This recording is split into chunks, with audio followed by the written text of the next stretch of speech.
കാലും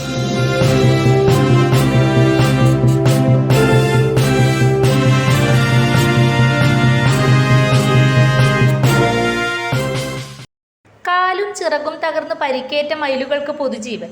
കണ്ണൂരിലെ വനംവകുപ്പിന്റെ റെസ്ക്യൂ അംഗത്തിന്റെ പരിപാലനത്തിലാണ് പൂർണ്ണ ആരോഗ്യത്തോടെ മയിലുകളെ കാട്ടിലേക്ക് തുറന്നുവിടാൻ സാധിച്ചത്.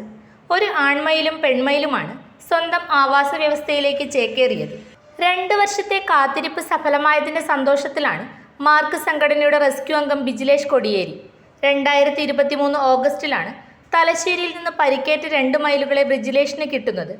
ആൺമയിലിന്റെ കാലും ചിറകും തകർന്ന നിലയിലായിരുന്നു. പെൺമയിലിനും കാലിനായിരുന്നു പരിക്ക്. വനംവകുപ്പിന്റെ നിർദ്ദേശപ്രകാരം 2 മയിലുകളെയും പന്ന്യന്നൂരിലെ വെറ്റിനറി ആശുപത്രിയിലേക്ക് മാറ്റി.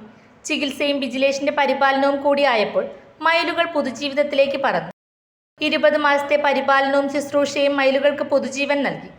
പൂർണ്ണ ആരോഗ്യത്തോടെ കാടിന്റെ വന്യതയിലേക്ക് ആൺമയിലും പെൺമയിലും പറന്നകന്നു.